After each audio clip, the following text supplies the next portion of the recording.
United Union International Officer Clare Baker, thanks for joining us today. Thank you for having me. Thank you. So, Mr. Ocalan is under isolation for the past 20 years now, and all his basic human rights are being violated, and he is not allowed to meet his basic human rights. What do you think is Turkish state aimed by isolating Mr. Abdullah Ocalan? Well, I think the main reason that they are isolating him is to try and prevent the spread of his ideas of equality, of feminism, of freedom for the Kurdish people. And his isolation and his imprisonment is the embodiment of the Turkish state's attitude towards the Kurds in general.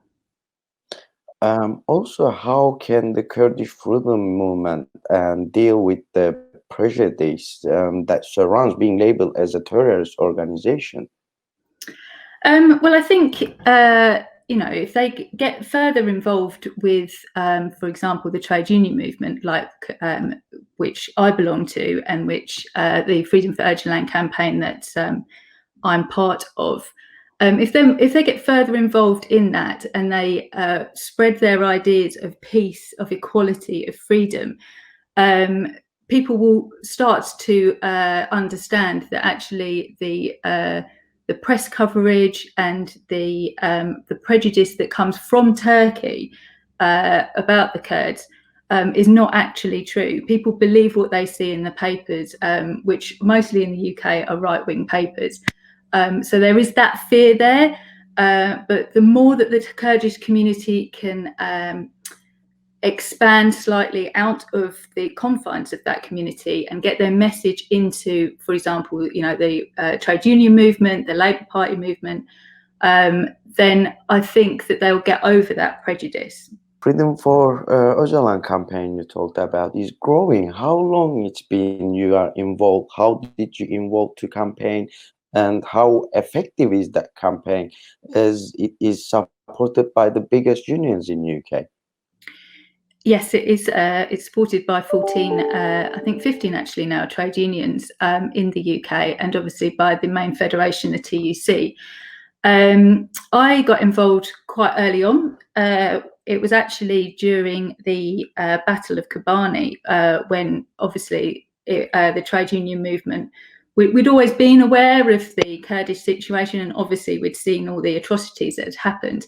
But that was a pivotal moment, the Battle of Kobani, when the Turkish state refused to let the Kurds over to help their families, friends fight against the brutality of ISIS.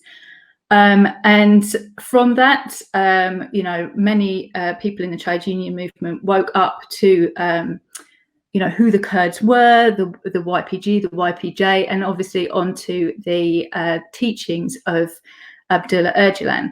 And that has been a huge inspiration, especially for me, to become more involved in it. The women's movement, just the general beliefs and values that the Kurdish people have has really touched my heart, and I adore all the Kurdish people that I come across, and the movement itself. And I think that anyone that I know that has been involved in this campaign is totally and utterly committed to it.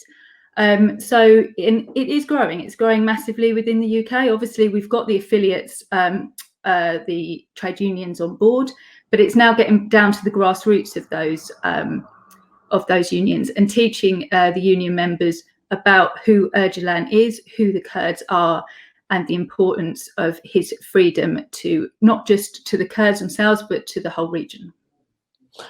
Turkey is still violating the international law by attacking the Kurdish land and bombing the Kurdish civilians as well. So what is your message to Erdogan and the Turkish state to stop attacks against Kurdish land? He is violating international law. And, while there is a lot of quiet on the international stage about what he is doing, there is people like us, there are people in governments and stuff that know that what he's doing is wrong, but they are not as loud about opposing what he is doing as they would in another country. He's in a too much strategic position in that part of the region for a lot of our governments to come out and oppose what he is doing. But we know that he's doing it, and the trade union movement will not forget what he has done to the Kurds and to the people of North and East Syria. And we will always fight for them. And even if he does a full invasion, we will still be here supporting the people of Rojava. How important is women's liberation for the Middle East, and can the Kurdish women's movement play a real role achieving that? I think it's incredibly important movement, the women's movement, because the Middle East is renowned for trampling on women's rights. We see the worst kind of women's rights coming out of that region, and for there to be this area within that region that has the most progressive rights for women is inspiration to that region, and also another reason why people like Erdogan attack Rojava, because they don't want that. They don't want those kind of freedoms and equality in their countries. So yes, if that movement could get out from the confines of Rojava, then it would be amazing for the region, but not just the region, because what they've done there with the women's movement is actually an inspiration to women's movements around the world. And even in the UK, where, you know, it's not perfect for women, but we would pat ourselves on the back a bit to say, you know, we've got quite reasonable rights here. We can learn so much from them. They've got their women's structures are so much more progressive and so much more advanced than what we have. Recently, there have been serious attacks against women, especially in Kurds, so both in northern Kurdistan and Rojava. 3 women in the Kobane were killed by aerial bombardment. These women were managers of the Women's Association and were arrested in Ahmed, tortured women. They were detained. So how much do you know about these events? How do you evaluate these pressures, and what do you think of that actions are related with?